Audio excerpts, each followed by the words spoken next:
যারা এই দেশে আনডকুমেন্টেড আসছেন, যারা ধরেন বর্ডার ক্রস করে, তাদের জন্য খুবই রিস্কি। তারা তারা যদি 2 বছরের কম সময় আমেরিকা থেকে থাকেন এবং বর্ডার ক্রস করে এসে থাকেন, এমনকি কোর্টে আপনার ওয়ার্ক পারমিট থাকলো, আইস যখন অ্যারেস্ট করে ডিটেনশন নিয়ে যেতে পারে। সো এটা খুবই কেয়ারফুল থাকবেন আপনারা। ইদানিং অনেক গ্রিন কার্ডধারী অ্যারেস্ট হচ্ছে, তারা নিজেও জানে না কেন অ্যারেস্ট হচ্ছে, তারা বুঝে না। কোন সময় হয়তো তারা ডোমেস্টিক ভায়োলেন্সে গিলটি প্লে করেছিল, সে বুঝেই নাই, তাদের দুর্বলতা আছে।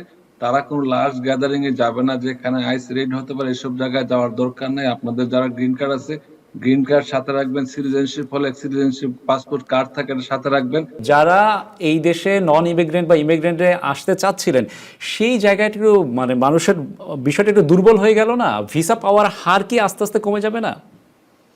ডেফিনেটলি কমবে। মানুষ এখন অত্যন্ত ভয় আছে, শঙ্কিত আছে, এবং যারা আমেরিকায় বাইরে যাচ্ছে তারাও ভয় পাচ্ছে।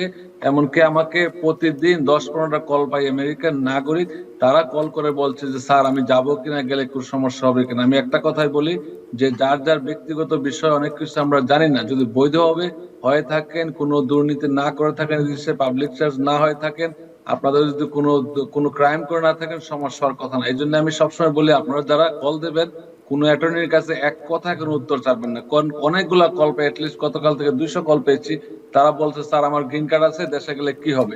এই কথার উত্তর কিন্তু আমি সবসময় বলি, আপনারা ইন পার্সন কথা বলেন, অথবা আপনার সময় নিয়ে কথা বলেন। এক কথা যদি উত্তর কোনো অ্যাটর্নি আপনাকে দেয়, তার মানে আমি না জেনে কথা বললাম, আপনার পার্সোনাল হিস্ট্রি আমি জানি না, আপনি কিভাবে আমেরিকায় আসছেন, কতদিন অবৈধ ছিলেন, বৈধ ছিলেন কিনা, বা এরপরে ক্রাইম করেছেন কিনা, বা আপনার ফ্যামিলি মেম্বার আপনার বিরুদ্ধে অভিযোগ করেছে কিনা, ডোমেস্টিক ভায়োলেন্স শিকার হয়েছিলেন কিনা, আপনি কি গিলটি হয়েছিলেন কিনা, ডিসপোজিশন কি, অনেক ব্যাপার এখানে ইনভলভ। এক কথায় উত্তর দিয়ে কারো কাছ থেকে দেশে যাবেন না। This is very important. যদি আপনার সন্দেহ থাকে, ডিটেলস কথা বলতে চান, কোন অ্যাটর্নির সাথে সরাসরি, অ্যাটর্নি এট ল যারা, তাদের সাথে আমরা যারা আছি, সরাসরি কারোর সাথে কথা বলে আপনি সিদ্ধান্ত নেবেন দেশে এবারে যাবেন কিনা। কারণ ইদানিং অনেক গ্রিন কার্ডধারী অ্যারেস্ট হচ্ছে, তারা নিজেও জানে না কেন অ্যারেস্ট হচ্ছে, তারা বুঝে না। কোন সময় হয়তো তারা ডোমেস্টিক ভায়োলেন্সে গিলটি প্লে করেছিল, সে বুঝেই নাই। হয়তো এক রাত জেলে থাকার পর পরদিন সে বাসায় চলে আসছে, অফিসার বলছে everything is fine, go home, কারণ সে গিলটি প্লে করে অর্ডার প্রোটেকশন ওয়েভ করে চলে আসছে। জাজ তাকে মাফ করে দিচ্ছে, উপপক্ষ তার ওয়াইফ বা হাজবেন্ড তাকে ঘরে নিয়ে আসছে। সে কিন্তু দোষ স্বীকার করে আসছে। এই দোষ স্বীকারটা তার যে কত বড় কাল হয়ে দাঁড়াইছে, সে পরবর্তীতে এয়ারপোর্ট যখন আসে, সে বুঝতেছে তাকে অ্যারেস্ট করে নেওয়া হচ্ছে, ডিটেনশন নেওয়া হচ্ছে। এবং এই ক্ষেত্রে আবার তাকে আপনার গ্রিন কার্ড তারিখে আমরা যে বের করবো, এইটাও ডিপেন্ড করেছে কতদিন আমেরিকায় বৈধভাবে ছিল, কবে গিলটি প্লে করছে। এটা বিশাল ব্যাখ্যা। এটা অ্যাটর্নি এট ল ছাড়া অন্য কেউ, সাধারণ লোকজন এগুলো আসলে বোঝার সক্ষমতা রাখে না। কারণ আপনারা অনেকেই যে আমাদের আমাদের রিলস বা আমাদের সোশ্যাল মিডিয়া, আপনাদের মতো জায়গায় লাইভ যে আমরা করি, ওইটা দেখে তারা সিদ্ধান্ত নিয়ে নেবে। কিন্তু আপনাদের ব্যক্তিগত পর্যালোচনা না করে আপনারা কোনো সিদ্ধান্ত নেবেন না। এবং এই ক্ষেত্রে কোনো লার্জ গ্যাদারিং এ আপনারা যাবেন না, যেসব জায়গায় আইস রেডের সম্ভাবনা থাকে। কারণ এই ক্ষেত্রে আপনার অযাচিত বিপদের, নিজেই বিপদ ডেকে আনার দরকার নাই। আর যারা যারা এই দেশে আনডকুমেন্টেড আসছেন, যারা ধরেন বর্ডার ক্রস করে, তাদের জন্য খুবই রিস্কি। তারা তারা যদি 2 বছরের কম সময় আমেরিকা থেকে থাকেন এবং বর্ডার ক্রস করে এসে থাকেন, এমনকি কোর্টে আপনার ওয়ার্ক পারমিট থাকলো, আইস যখন অ্যারেস্ট করে ডিটেনশন নিয়ে যেতে পারে। সো এটা খুবই কেয়ারফুল থাকবেন আপনারা। ওকে, সেক্ষেত্রে এই যে পাবলিক চার্জের যে বিষয়টিকে সামনে এসে ভিসা স্থগিত করা হলো, ইমিগ্রেন্ট ভিসা, এখন এই আমেরিকা যারা অবস্থান করছেন, বাংলাদেশে যারা আছেন কমিউনিটির সদস্য এবং যারা পাবলিক চার্জের উপরে বা সরকারি সহায়তার উপরে এখনো নির্ভরশীল, তাদের প্রতি পরামর্শ কি হতে পারে? তাদের উপরেও কি কোনো ধরনের বিধিনিষেধ আসতে পারে কিনা? তাদের কি করা উচিত?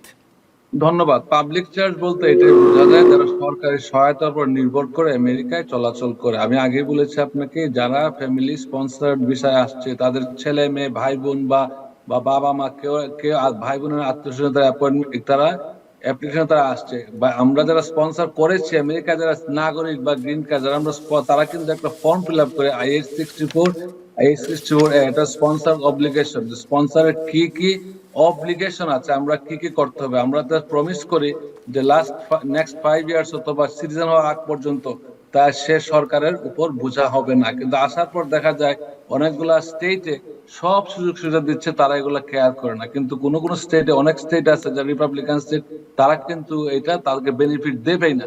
অনেকের প্রশ্ন, বেনিফিট আমাকে যদি যোগ্যতা না হয় কেন দেবে? It's true. আমি যদি আগে না দেন, আমি তো নিতে চাচ্ছি না। এখন সরকার দিচ্ছে বিধায় অনেকে নিচ্ছে। তো কিন্তু ফেডারেল গভর্নমেন্ট, স্টেট গভর্নমেন্ট আর সিটি গভর্নমেন্টের পলিসি কিন্তু ভিন্ন। কিন্তু ফেডারেল গভর্নমেন্টের সবার ঊর্ধ্বে, ফেডারেল গভর্নমেন্ট চাইলে এগুলো তদন্ত করতে পারে। এখন বর্তমানে তারা সবগুলো ডাটাবেস একসাথে ট্রান্সফার করে নিচ্ছে, কোঅপারেশন করতেছে প্রতিটা স্টেটে।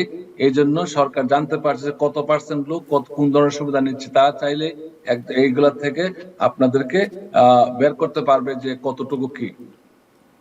ওকে, তো এতক্ষণ পর্যন্ত আপনার কাছ থেকে যে বিষয়টি জানলাম সেটা পাবলিক চার্জের ক্ষেত্রে মানুষকে আরো সতর্ক হতে হবে। আমরা যেমন ইমিগ্রেন্ট হয়ে বা যে কোনোভাবে আমেরিকায় প্রবেশ করার পর এই পাবলিক চার্জ বা সরকারি সহায়তার প্রতি ঝুঁকে পড়ার একটা প্রবণতা ছিল, সেই জায়গায় মানুষজন সতর্ক হবেন, সেটা আমাদের প্রত্যাশা থাকবে। আর পাশাপাশি আপনি যে বিষয়টি বললেন যে নন ইমিগ্রেন্ট যেসব ভিসা আছে সেগুলো আসলে আগের মতো চালু থাকবে, তবে হ্যাঁ বন্ডের বিষয়টি যুক্ত হয়েছে। এবার একটু ভিন্ন প্রসঙ্গে যেতে চাই। আইসের কার্যক্রম বেশ জোরালো হচ্ছে। আমরা যদি সাম্প্রতিক সময়ের দিকে তাকাই, মিনেসোটায় বেশ কয়েকটি অঘটন ঘটে গিয়েছে, একজন আইসের গুলিতে মারাও গিয়েছেন। সবকিছু মিলিয়ে আইসের যে তৎপরতা বেড়েছে, সেক্ষেত্রে আসলে বাংলাদেশি কমিউনিটির অনেকেই উদ্বিগ্ন আছেন। তাদের প্রতি পরামর্শ কি, আসলে ভবিষ্যৎ কোন দিকে যাচ্ছে, আপনার পর্যবেক্ষণ কি বলে? ধন্যবাদ। এটা খুবই বিপজ্জনক অবস্থায় অনেকে আছে যারা এই দেশে আনডকুমেন্টেড ছিল বা আছে বা কোনো ধরনের কাগজপত্র ছাড়া। তাদের জন্য আসলে ভয়ের বিষয়। আমি সবাইকে অনুরোধ করবো, আপনার লাস্ট কোনো গ্যাদারিং এ যাবেন না। যাদের দুর্বলতা আছে তারা কোনো লাস্ট গ্যাদারিং এ যাবে না, যেখানে আইস রেড হতে পারে, এসব জায়গায় যাওয়ার দরকার নেই। আপনাদের যারা গ্রিন কার্ড আছে, গ্রিন কার্ড সাথে রাখবেন। সিটিজেনশিপ হলে সিটিজেনশিপ পাসপোর্ট কার্ড থাকে, এটা সাথে রাখবেন। আপনি ইচ্ছাকৃত ভাবে ফেডারেল ল এনফোর্সমেন্ট উপরে আঘাত করার প্রয়োজন নাই, কারণ ফেডারেল ল ইজ সুপিরিয়র ল। এবং ফেডারেল ল এনফোর্সমেন্টের আপনি যদি আঘাত করেন, ওটা কিন্তু অন্য ধরনের ক্রাইমে, সিটিজেন হলেও তারা কিন্তু অন্য অ্যাসল্ট ক্রাইমে তারা অ্যারেস্ট করতে পারে। সো এটা আমরা ল এনফোর্সমেন্টের শ্রদ্ধা জানাই, কিন্তু সেই সাথে আমাদের অধিকারটা যেন এনজয় করতে পারি। আপনারা যদি নাগরিক হয়ে থাকেন, নাগরিক বললে কেউ আপনাকে গ্রেফতার করার ক্ষমতা নাই, আনলেস আনটিল আপনি যদি কোনো তদন্ত কাজে ইমপিড না করেন, মানে বাধা না দেন। এবং এই ক্ষেত্রে যারা আনডকুমেন্টেড তারা অবশ্যই, আমি তাদেরকে অনুরোধ করব যে আপনারা ওইসব ডেমনস্ট্রেশনে গিয়ে নিজে অ্যারেস্ট হলে কিন্তু আপনাকে ছুড়ানোর জন্য আপনাকেই খরচ করতে হবে। কেউ আপনাকে তখন আর বের করবে না আইসের হাত থেকে। তখন আপনাকেই অ্যাটর্নি নিয়োগ করতে হবে, টাকা পয়সা খরচ হবে। Why you want to go this place? From the beginning আপনি যদি সতর্ক থাকেন, আপনার অধিকার নিয়ে সতর্ক থাকেন, এবং আপনি কোনো ধরনের ঝামেলায় জড়ানোর চেষ্টা করবেন না। ATV USA, বিশ্বজুড়ে বাঙালিয়ানা।